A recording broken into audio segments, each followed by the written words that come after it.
I'm Christine Buckley, Executive Director here at the Brain Aneurysm Foundation, and just happy to keep our monthly webinar series going. Just a couple of things. I think everyone knows September's Brain Aneurysm Awareness Month, so please just keep following us on social media and see where you might be able to join in on an initiative that's going on. Again, our second annual Day of Engagement is going to be September 21st. Which is also the same day as our research grant symposium, which is why I thought it'd be a nice time to have the doctors from Buffalo doing this webinar today.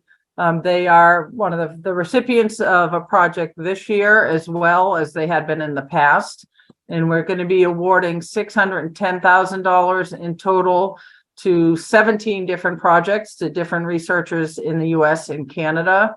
And the 610,000 is the most that we have awarded in 1 year so far. So we're pretty excited about that to keep increasing, not to the levels that we'd like it to be, but I think the doctors here will be able to let us know that the research funding does make a difference and how critical it is. So I think now just getting those few things out of the way, I would certainly like to introduce Dr. Veeturi and Dr. Patel from the University of Buffalo. They have been doing great work for, again, X number of years. They can give us each a little background on themselves, and they're going to be speaking about biomarkers and advancements being made with BAF-funded research. So doctors, welcome. Thank you so much for taking time out of your busy schedules to be with us and give us some background on your research and biomarkers and what they are and what it entails for the brain aneurysm community. So if you could just give a brief introduction of yourselves, and then we'll hop right into the Q&A. Thank you, Christine. Hello, everyone. My name is Dr. Sricharan Veeturi, and I'm a postdoctoral associate at the Department of Neurosurgery at the University at Buffalo. And have been working with brain aneurysms for pretty much half a decade at this point. I got my PhD from the University at Buffalo and currently carrying on the same work and also taking the same research forward. And I'll be talking a little bit more about what exactly it is we do in a little bit. And hi, everyone. Again, Christine, thank you so much for having us. My name is Tatsat, and I also recently graduated from the University at Buffalo. And interestingly, both of us are technically mechanical engineers, kind of pivoted into doing more aneurysm research.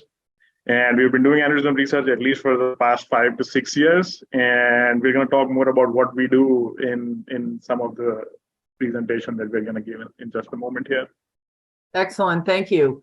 All right. So first question, can you tell people what a biomarker is and what types of biomarkers are being used to study brain aneurysms? So firstly, when we were asked to give this webinar, this is a term biomarker that we throw around all the time here at our research center, but that's something we don't sit down and think about what exactly it means. And this was kind of a internal thought process of what we thought biomarker actually means. And quite simply put, it's just a way of measuring or objectively measuring a characteristic of your body. And very simple examples of what biomarkers could be is very simply put blood pressure. That gives you some idea of, it might not give you the overall idea of your cardiovascular health, but it still gives you some understanding of what's going on with your heart. Blood glucose similarly gives you some understanding of your renal functioning. So in very simply put, this is what a biomarker is. And going by the jargon-heavy definition that comes from NIH and FDA, it's still a characteristic that you use to objectively measure something, but that something is basically the normal biological process or a pathogenic process or the response to an exposure to an intervention or therapy. Now, in terms of aneurysm research, I'll divide the categories of biomarkers based on what phase of the aneurysm research it comes in. So for any aneurysm patient, this is the typical clinical pipeline that they go through. You have pre-diagnosis, diagnosis, treatment course, unfortunate recurrence, and then even more unfortunate event, death. In your pre-diagnosis, what we have is susceptibility biomarkers, wherein what we are trying to do is look at patient level, population level information and trying to figure out what populations in our demographic groups are more susceptible to having biomarkers, to having brain aneurysms. Let's say, for example, blood pressure. Hypertension is a very big risk factor that's associated with occurrence of aneurysms. Gender is a big factor associated with aneurysms. Race is a big factor that's associated with aneurysms. So these all fall under the category of susceptibility biomarkers and gives you kind of a sieve which helps you filter the population that's most susceptible to aneurysm, to harboring aneurysms. Then comes your diagnostic biomarkers, and this is something that I'm sure most of us can very intuitively, easily understand, which is basically looking at an image, typically figuring out whether or not this person has an aneurysm. Typically done with images, but we also do it with blood, and we're going to talk about more of that in our coming slides. Following the diagnosis comes a very important clinical question is, okay, now we see an aneurysm, whether or not should we go ahead and treat this aneurysm? And this question is important because aneurysms don't rupture all the time. If you find an unruptured aneurysm, the chances of the aneurysm rupturing is not that high. And there's risk associated with actually treating the aneurysm. So you have to kind of balance out the risks on both the sides and figure out whether or not this patient should be treated. And that's where the prognostic biomarkers come in, wherein you're trying to determine what's the course of this particular aneurysm. How risky do we think this aneurysm is at this point of time?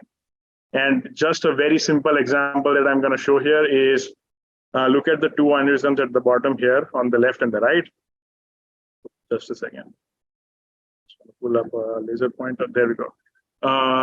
So you can see the two aneurysms at the bottom right here. The one on the left, you can clearly see is just a simple, very spherical looking aneurysm, whereas the one on the right is very ugly looking. And typically, the ones that are more ugly looking or are more irregular are deemed to be risky and are supposed to be treated almost right away. So that's kind of a biomarker, the irregularity of the aneurysm or the morphology of the aneurysm that allows you to make this determination of whether or not this aneurysm should be treated. Following that, you have predictive biomarkers, which tell you if, let's say, we decided to treat the patient, the next step is figuring out how exactly to treat the patient. And that's where the predictive biomarkers come in, where you're trying to figure out, giving the X treatment to patient, what kind of a probability do we have of having a good outcome versus Y treatment. So you're trying to kind of distinguish between treatments and figuring out or trying to predict which treatment is going to result in the best possible outcome. And just again, a very quick example of what a predictive biomarker for treatment course would look like. Just focus on the two examples on the left panel, example A and C. In the example A for the aneurysm, what you see is the neck is very thin compared to an aneurysm where the neck is very wide. If you come across a thin neck aneurysm or a narrow neck aneurysm, you can very safely put coils inside the aneurysm, and more than likely it's the patient is going to be completely fine. But if you have a wide neck aneurysm and you only put coils in and do not give any support in the parent vessel, what typically was seen previously happens is these coils, they start coming out of the aneurysm and start going with the flow, which is very bad. So the neck of the aneurysm is another biomarker or a predictive biomarker, so to speak, which helps determine what kind of a treatment process or treatment paradigm this patient is going to go through. And all along the process, because the goals of these endovascular techniques that I just talked about is to stop this blood flow from going into your aneurysm. So all along the treatment and figuring out whether or not the patient has a recurrence of aneurysm, we typically tend to monitor the patient even after they are treated. And following the previous example, if there is still residual flow going inside the aneurysm, that's terrible. We do not want that.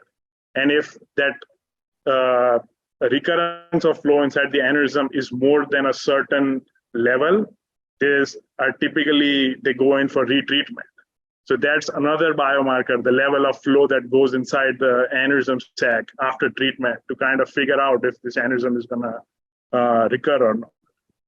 So those are the general categories of biomarkers that typically are used across the aneurysm management pipeline.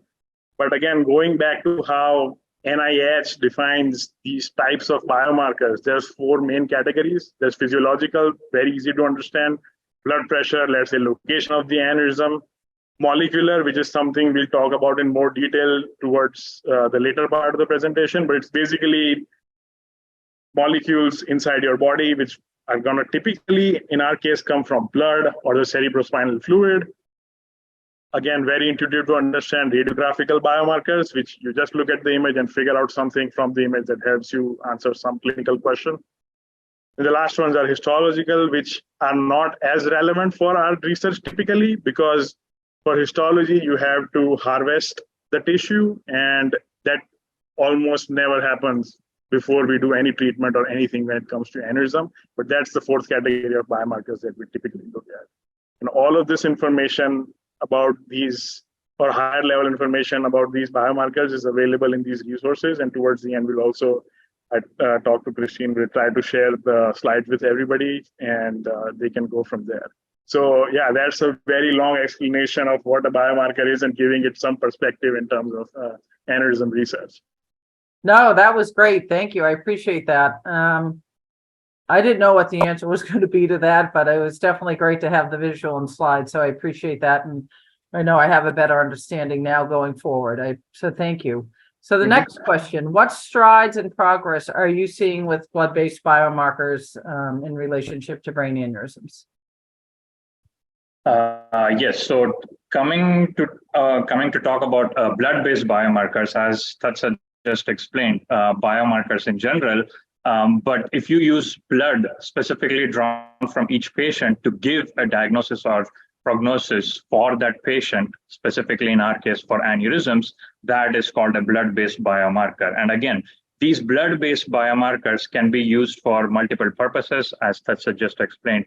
It can be used for susceptibility, diagnosis, prognosis, monitoring, or even predictive.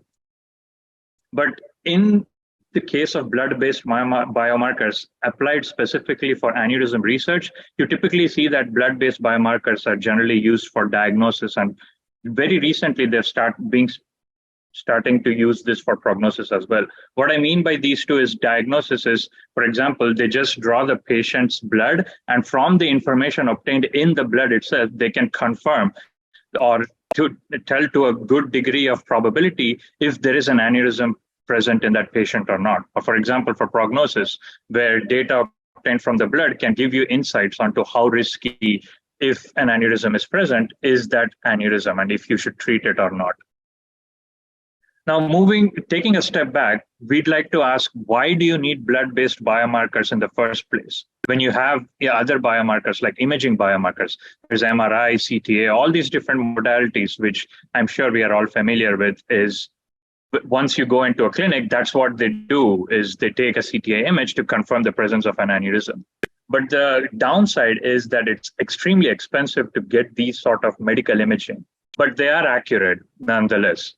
For example, sometimes the insurance company also say that, hey, look, unless you have two relatives who have had a history of an aneurysm or so, they won't even budge, and they won't even let you take a screen for that. So in that case, I feel that is where blood-based biomarkers can play a key role.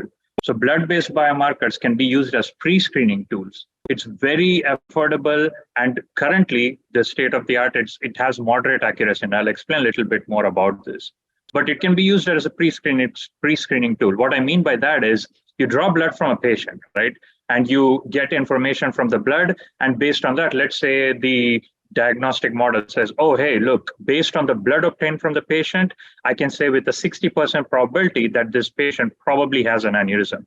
When it exceeds a certain threshold, you can put it as 50%, 60%, whatever you deem is a good enough threshold. If it's above that percentage, the patient then goes for a medical imaging to confirm the presence of an aneurysm. And then you can talk to your neurosurgeon to follow up and see what can be the potential pathways. So that I feel is the advantage of using blood-based biomarkers.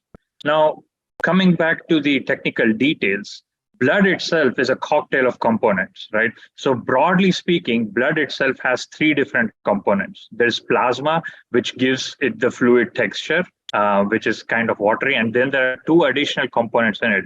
There are the white blood cells and platelets, and then there are the red blood cells. Now, the plasma in itself is, again, constituted with, there are multiple components in it. There's water, ions, proteins, nutrients, waste, gases, because the blood is basically what is circulating through your entire body, right? So it contains all these different components. But the key component we are most interested in, specifically from blood-based biomarkers perspective, is the proteins. Now, the hypothesis is that once you do have an aneurysm, the aneurysm initiation and progression actually triggers a cascade of biological changes on a cellular level, right? And that in turn changes your proteins. So sometimes certain proteins can increase or decrease from a normal level. And that's exactly what you're tracking when you're using blood as a biomarker, right? So you draw blood and you see, hey, the expression of a certain protein is higher than normal or lower than a normal. Not just one protein, maybe it can be a combination of proteins. Maybe there are 20 or 30 proteins which are higher than normal values. And that's exactly what tells you, like, hey, look, that's what is probably telling you that this patient is probably harboring an intracranial aneurysm. Now, currently, a very recent literature survey says that there are more than 20 blood-based biomarkers for detecting unruptured intracranial aneurysms and 13 blood-based biomarkers for ruptured intracranial aneurysm, basically detecting aneurysmal subarachnoid hemorrhage.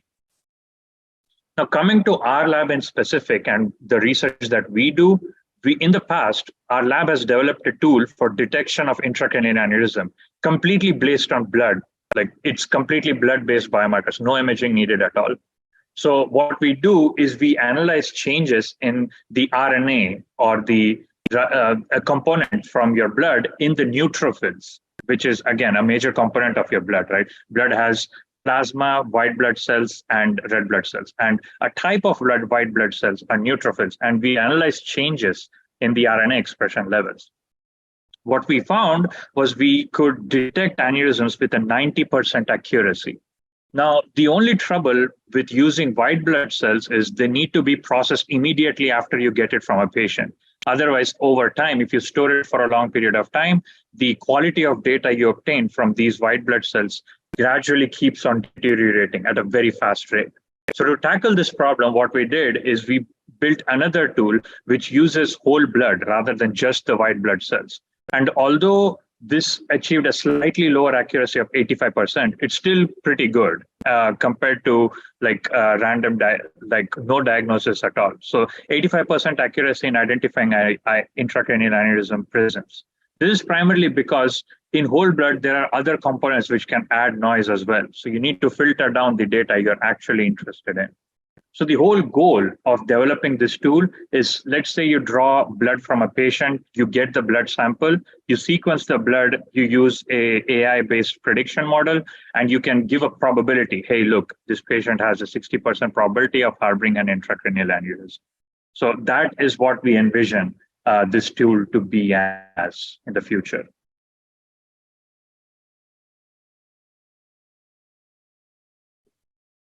Christine, you're... Yep, sorry. Thank you. Appreciate that answer and explanation. There's a lot of information there and love the imagery. So the next question, which is somewhat related, what are strides and progress are you seeing with image-based biomarkers? So unlike the blood-based biomarkers, the image-based biomarkers have been around almost forever. The first sign of imaging biomarkers or the first conception of the imaging biomarkers is dated as back as January of 1896, which is just a year after the X-ray was actually invented. And here you see an example of an X-ray being used. You see the X-ray at the bottom right here, and they are trying to basically identify where the bullet is within the head for the neurosurgeons to go in and basically bring the bullet out. So this is as early as the 19th the late 19th century. That's how old imaging biomarkers typically are. Now, the images that we see today are mostly, as most of you have heard, computed tomography or magnetic resonance, which is CT scans or MR scans. But even till date, the gold standard of aneurysm imaging is digital subtraction angiography, where the resolution is better, the contrast is better, everything is better about this compared to the other two. And very interestingly, this is the X-ray, which is more than 100 years old, still the backbone of this technology, and is still the current gold standard for aneurysm imaging, which is something I found really interesting. Going to the actual imaging biomarkers, I'm just going to discuss two types of biomarkers today. The first one is the morphology of the aneurysm, which is a very commonly used biomarker in clinical practice. Morphology, just very simply put, means geometry of the aneurysm. So geometry of the aneurysm in today's day plays a very big role in the clinical practice in determining a gamut of things, whether or not you should be treated, how you should be treated, is there a chance of recurrence? All of this, or most of this, comes from the morphology of the aneurysm. It's very widely used because it's the most easy feature to calculate from an image. And I'll just give some brief examples of what these biomarkers look like. Size of the aneurysm, very easy to calculate. The size ratio, aspect ratio, which is the ratio of the height of the aneurysm and the neck of the aneurysm. Irregularity, which is basically a mathematical definition of how ugly the aneurysm looks.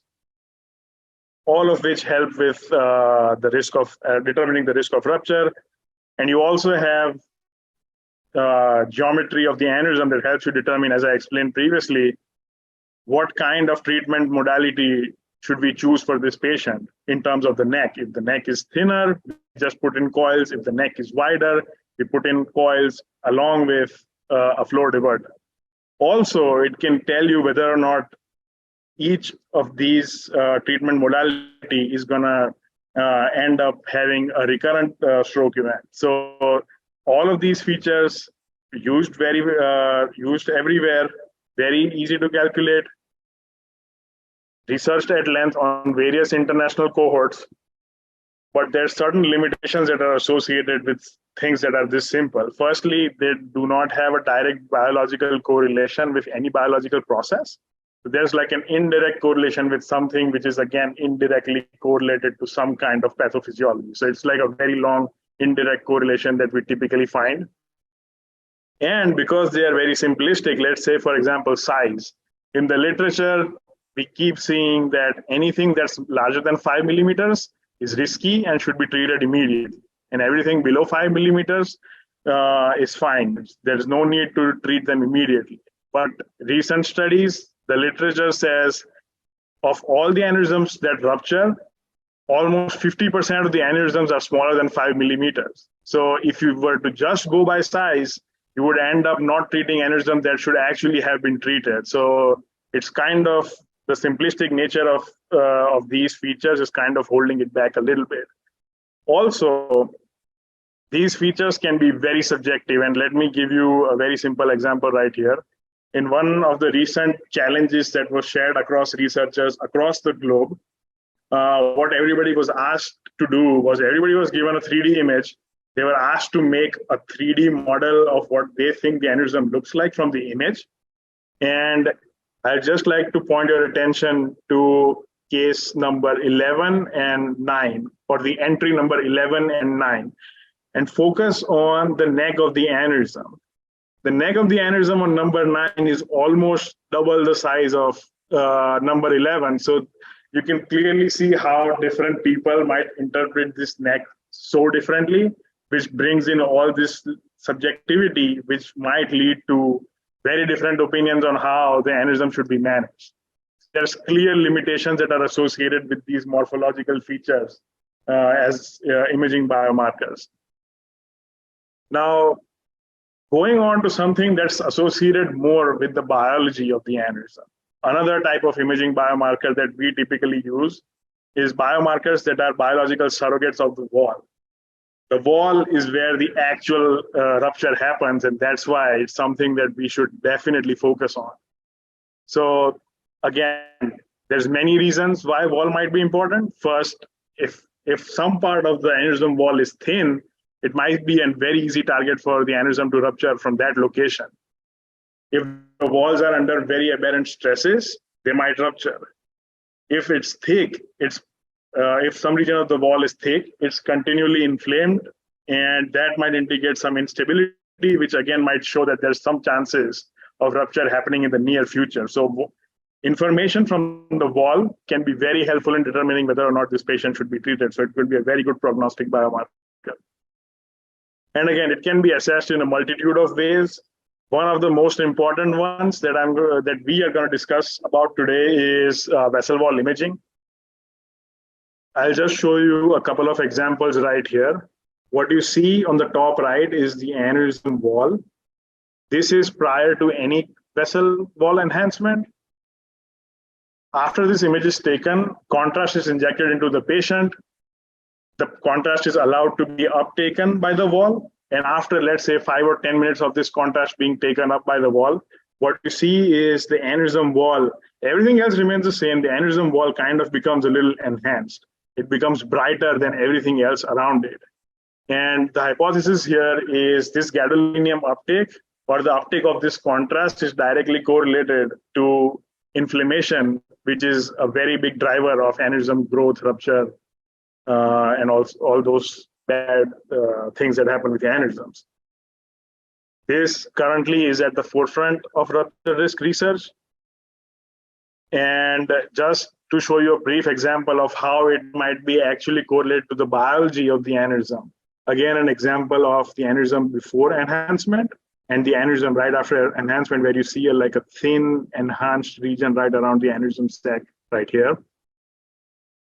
The spot that is marked here is also marked with black, which is kind of difficult to see right here, which in intraoperating imaging was found to be a very thin region on the aneurysm wall. And when the tissue was harvested and put under a microscope with histology, what we saw was there was clear signs of inflammation in that region, basically saying that the regions that were thin were inflamed and showed up to be brighter than everything else around them in imaging. So even without having to open up the skull and actually look at what the aneurysm is, without having harvested anything out of the person, just from the imaging, you could have said that this person has some inflammation, and that's probably why this person might have a rupture in the future. So that's a very important biomarker that we are currently interested in. The only thing that lacks right now is there isn't enough comprehensive understanding of the phenomena. It's all these indirect correlations that we see. And because the data is limited, all the studies are only qualitative. So that's where we are lacking. And now Sri will talk more in detail about how we are trying to kind of address the problem. Excellent. Thank you so much for that. Now, can you speak a little bit to the research that you've done in the past with the funding you've received from the foundation and how it will relate to your current project? And it is a continuation of the past project, or are you looking at new avenues as well? Yeah, to answer that question, first of all, we are very grateful for all the generous support we received from the Brain Aneurysm Foundation. And I'll talk a little bit about all the work we have done in the past and also what we plan on doing in the future. It's a bit of both, actually.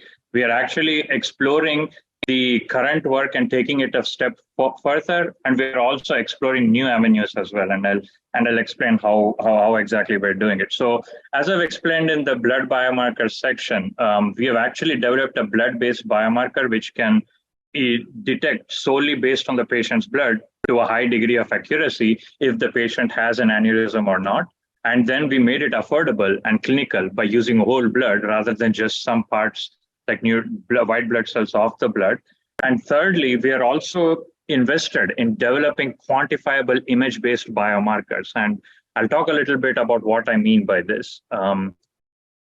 So the current clinical pipeline is such that what happens in the clinic is once a patient is diagnosed with an intracranial aneurysm, the judgment of whether to treat an aneurysm or to observe it on successive imaging is primarily based on the size of the aneurysm at the time of imaging. So for example, if it's greater than 7 millimeters, maybe they treat it. If it's less than 7 millimeters, they might observe it or on successive imaging.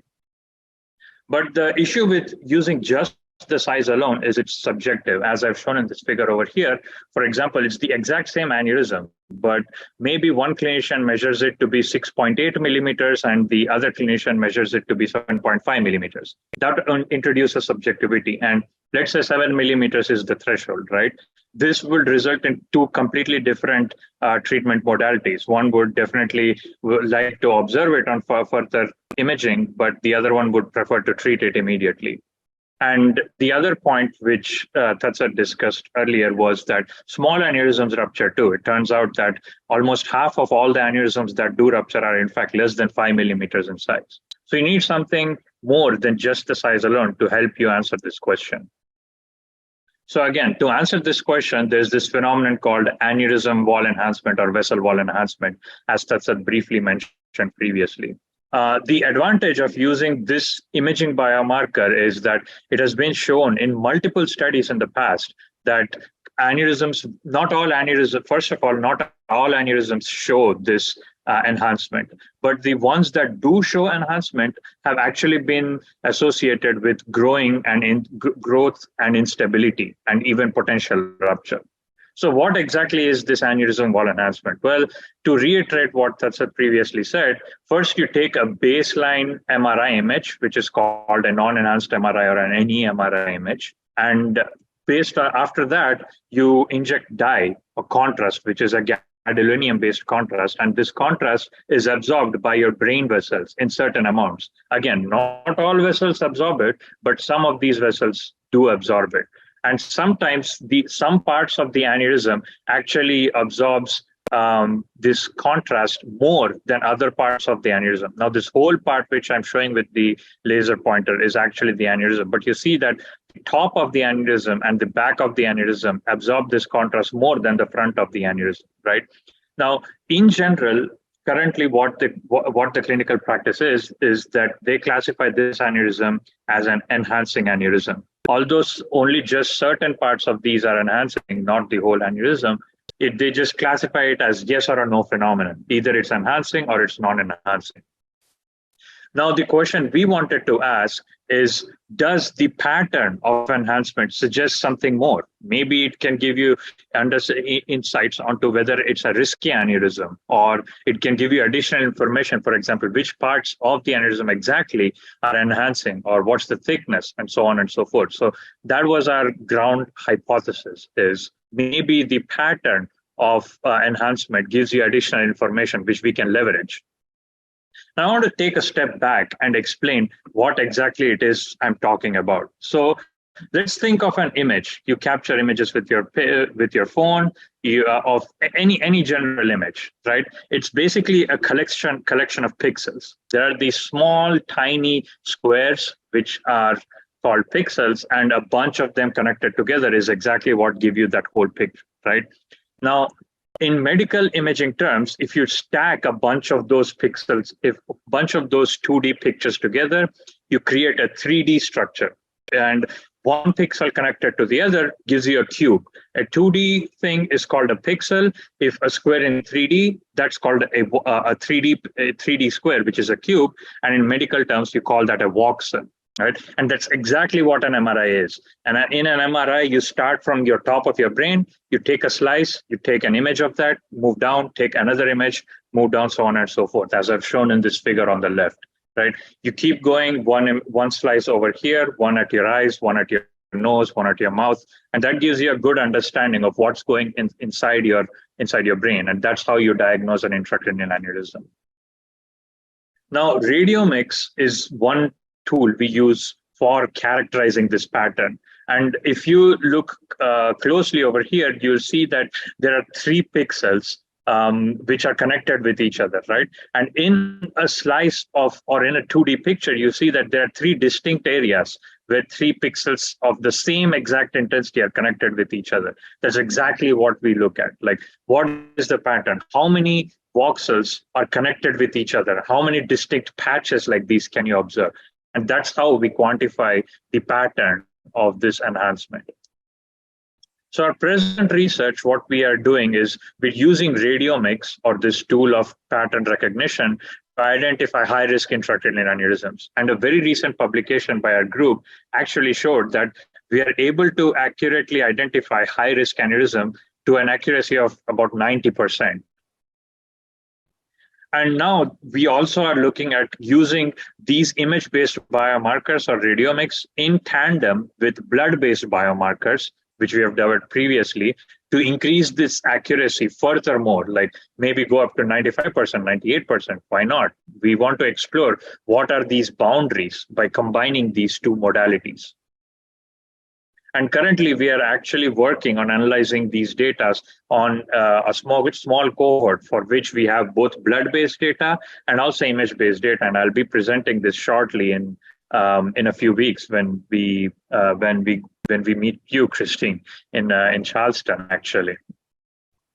Now, looking at the future, what we envision is our short-term objectives is we want to validate all these so-called biomarkers. There are blood-based biomarkers, which we have developed for diagnostic purposes, which is basically identifying if a patient has an aneurysm or not. But we want to explore the boundaries of how well can these blood-based biomarkers perform for prognostic purposes, which is once you have an aneurysm, can the data obtained from the blood give you information on whether it's a high risk or a low risk aneurysm? We want to explore and test that hypothesis. And we want to identify biological processes, inflammation, like wall thickness, other biological cascades, and all these different processes associated with imaging biomarkers, right?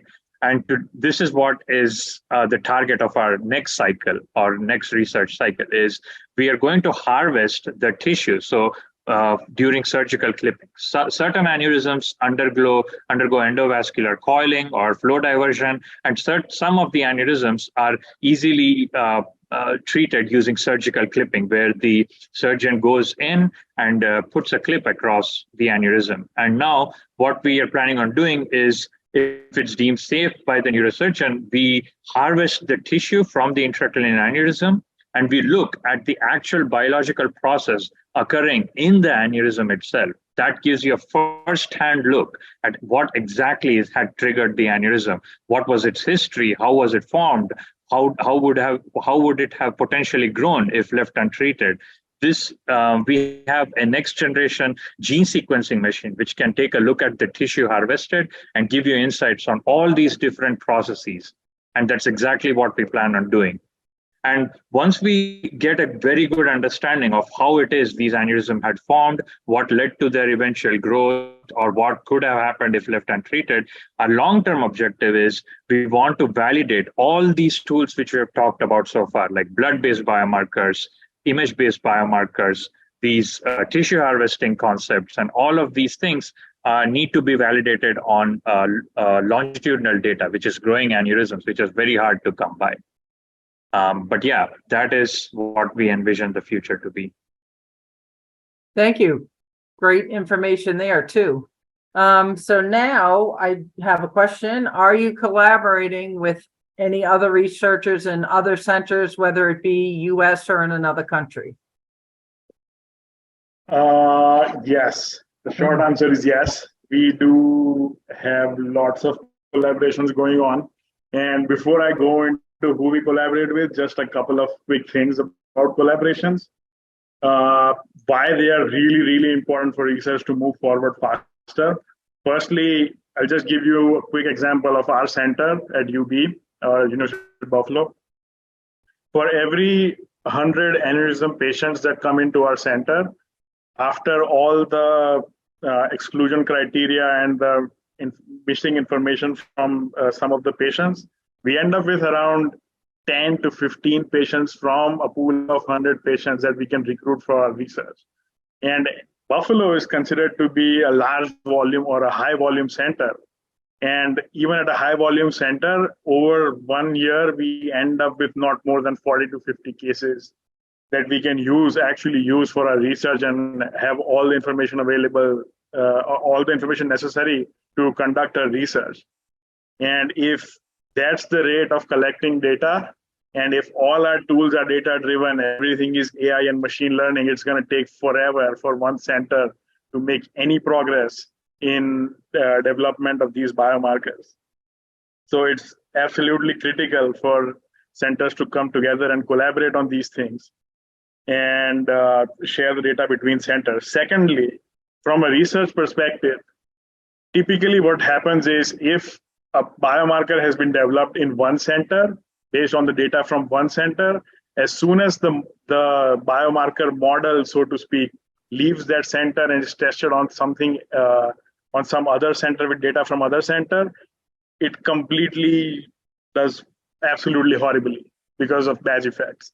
So even to realize that and to develop something that is translatable to every place around the country, it's absolutely critical for centers to come together, pool their data, and have more of a population level models that are much more reliable compared to something that was just developed at one center. So having said all of that, just acknowledge all of our collaborators, or at least most of the collaborators that I could think of in the last hour. And probably Christine knows almost all of them, because almost most of them are somehow, like in some way or other, associated with Brain Aneurysm Foundation.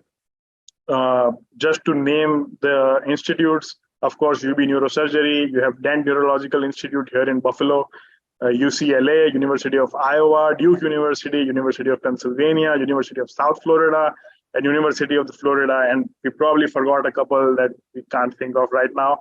But these are the centers that we collaborate with. And very frequently, we have exchange of de-identified images. We have exchange of de-identified blood samples.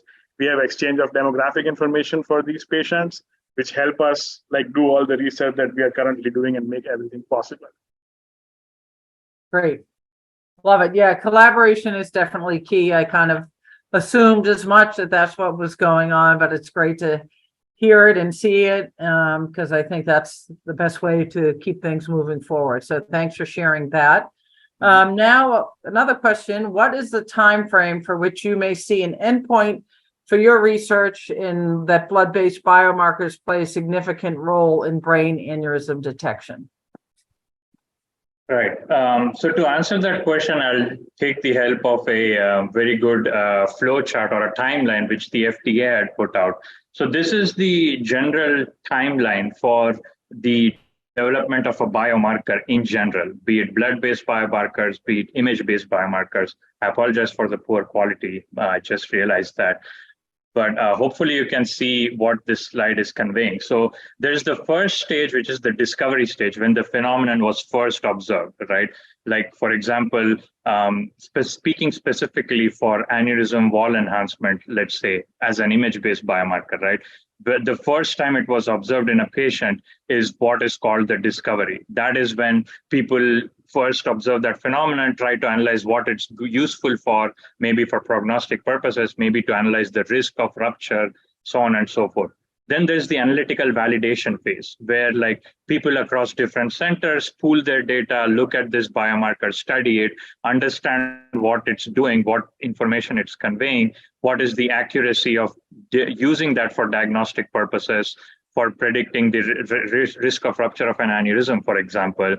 And then there's the clinical validation. Once there's enough data, enough trust in that biomarker, that's when they try to put it into clinical validation trials and so on and so forth. There's large prospective and retrospective clinical studies. They establish a context of use. When can it be used? When does it not apply? Or when it's not appropriate to use this biomarker, so on and so forth. And finally, once this is all said and done, once you have a ton of data, you have a ton of literature, there's enough trust in that biomarker, then you go to FDA, and then they take a look at it, and maybe they send you back and say, hey, look, you don't have enough information or you don't have enough samples, you have to add more samples, and then you probably have to go, or they may approve it for further clinical use. That's when you see it actually being used in a full clinical pipeline for routine scanning and routine prognostic purposes. All that said and done, I think a few examples of successful biomarkers is something I think in our research circles is heart flow, which is one such, or FFR, which is used mostly in coronary artery diseases and such, which was FDA approved. So we do see some biomarkers go to the end of this timeline. Speaking specifically for blood-based biomarkers and image-based biomarkers, we're currently in the second phase of analytical validation. I'll give you a brief example of image-based biomarkers, aneurysm wall enhancement, for example. So the discovery was done as early as 2012, which is basically a decade ago, and not until recently, as recent as 2021 to 2022, we concretely established pipelines to quantify this, not just use it as a yes or no phenomenon.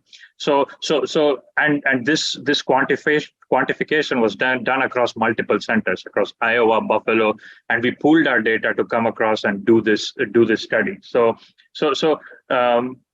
point I'm trying to make is it does take time, effort, collaboration, and all of these things are important, and a lot of support is also important. So we are currently in this analytical validation. So once this is done on large prospective cohorts across, again, multiple centers, we can then move on to the clinical validation phase. And hopefully, after that, it becomes smooth, and we hopefully see this in the clinic pretty soon. All right, that's great. Thank you. This has been a great presentation. And before we wrap up and go to a few questions, is there anything else that you want to share with people to know about your research?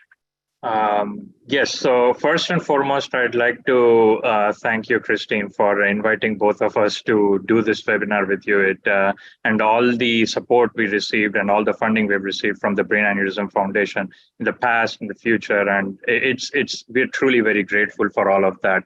And to everyone present in the webinar as well, thank you for your attention for the past 45 minutes. I hope we haven't bored you with all these nitty-gritty details, and hopefully there were some key takeaway points about the research we are trying to do and the efforts being made. That being said, I'd like to point out that me and Tatsat, we are just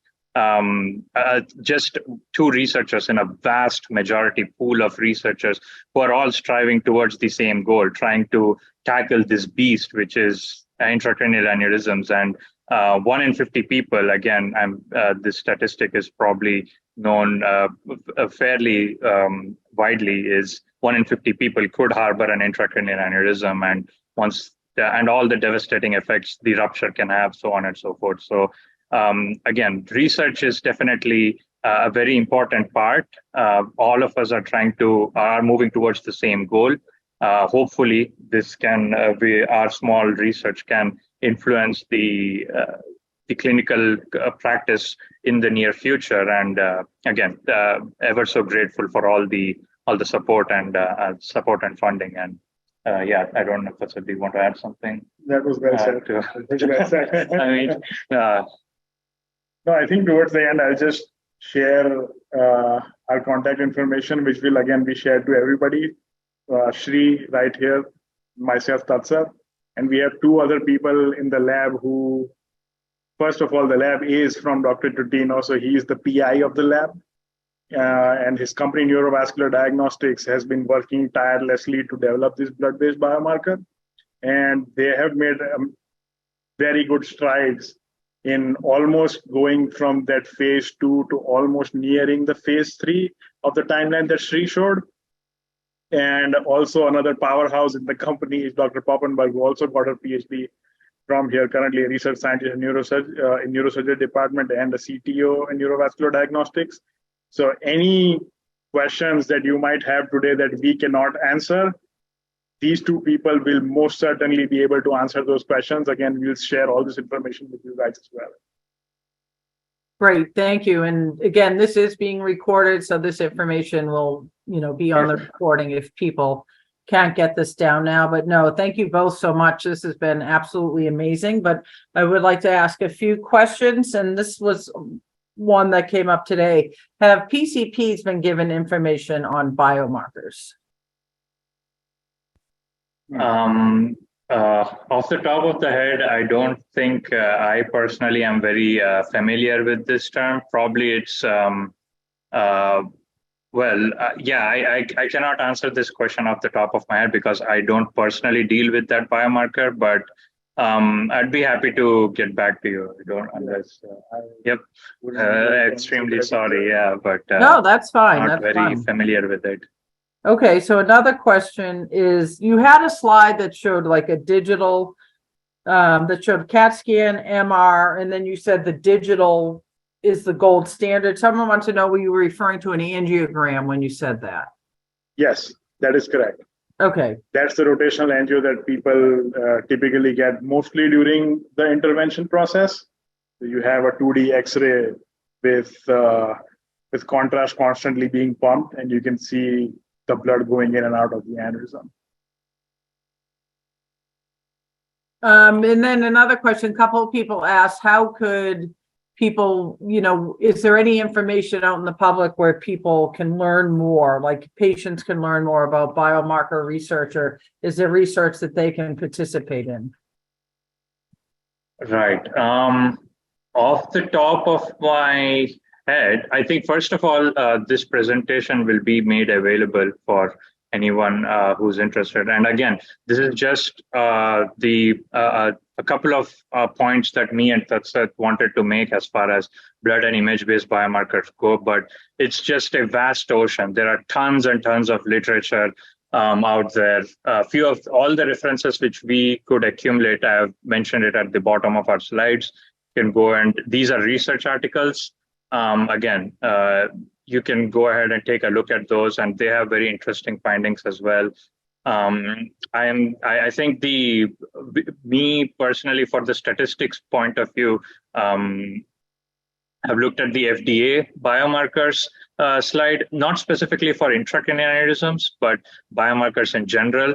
Specifically for intracranial aneurysms, I don't know, maybe. I don't recall a specific website that I referred to for image-based biomarkers applied specifically for intracranial aneurysms. I don't know if that's a did you? I think there's some.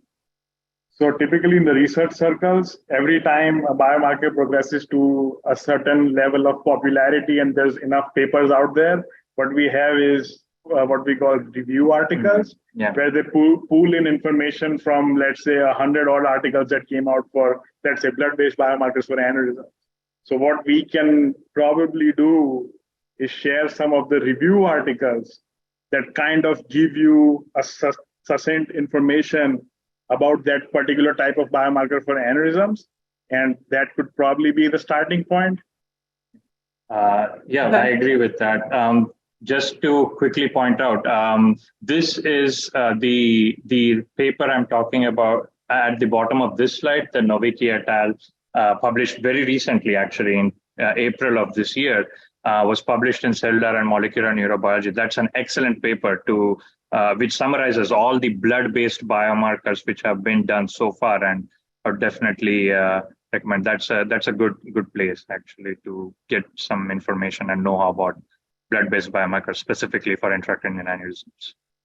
Now, if somebody had a family history and they were going to their primary care doctor and were asking about screening, do primary care doctors know anything about blood-based biomarkers, or it's not at that level yet, but that they would have that information? I wouldn't think they would want to go by a biomarker that has not been well validated. Because at the end of the day, even if the test or the blood-based biomarker says that this person might have an aneurysm, the insurance is still probably not going to cover it because the biomarker has still not gone through that rigorous FDA process where it has come to a point where the insurance has to kind of accept it. So So mainly it's like the centers with your collaborators where you're working specifically on this, that you collect Exactly. that from those patients who are enrolled in this study. Okay. Exactly. All right, perfect. Another question, someone was wondering, is anyone looking at blood-based biomarkers for aneurysms in any other part of the body, or is it just brain aneurysms? I do recall some people looking at blood-based biomarkers for abdominal aortic aneurysms, which is a different disease. Again, it has aneurysm in its name, but it's nowhere near the brain. It's completely in the descending aorta, specifically speaking. So yes, the answer to that question is some people have looked at blood-based biomarkers for other types of aneurysms. Okay. And then someone had just asked, you had mentioned that you're basically in phase 2 of this biomarkers. So how many stages after stage 2 are there before it would become a reality and something being used? I think there are just 3 and 4, phase 3 and phase 4, where there is clinical validation and then FDA approval, and that's pretty much it. After that, it can go through. Okay, perfect. Let's see. Someone asked, how much blood is required when you take someone's blood to look at their biomarkers? Is it just like a vial, or what? Is it just a one-time thing? How much blood do you need to take from somebody? Yeah, typically, it's even less than a vial. Yeah, exactly. It's I was about to say it's a few milliliters, like maybe 2 milliliters or Probably, 5 yeah. millimeters or something like that. Yep, extremely small amount. You don't need a whole lot of it. Okay, that's good to know. And then someone wants to know, how is the thickness of the aneurysm wall determined? Right. So that's something which we are working on right now. So as I guess one of the slides showed a very good, give me 1 second. Oh, there we go. Yep. So this phenomenon of like aneurysm wall enhancement is actually, well, first of all, the non-enhanced MRI or baseline MRI studies in the past have shown that the intensity of the image, or basically how bright the signal is, actually gives you a baseline understanding of how thick an aneurysm wall is, if you have a good enough resolution of the MRI scanner. The MRI scanners come in different resolutions too. There's a 1.5 Tesla scanner. Some centers have a 3 Tesla scanner. Some centers have a 7 Tesla scanner. Typically, as you go higher up, for example, 7 Tesla scanner, they give you the best resolution for now. So if you have a good enough resolution, the baseline MRI or the non-enhanced MRI image can give you some understanding to a certain level of how thick the aneurysm wall is. Again, there are limitations to it, but again, you can definitely get some information about the aneurysm wall thickness from it. Okay, that's great. I think maybe there's one more question. I'm just looking because people submit them, and you really answered, I think, most of them through your presentation.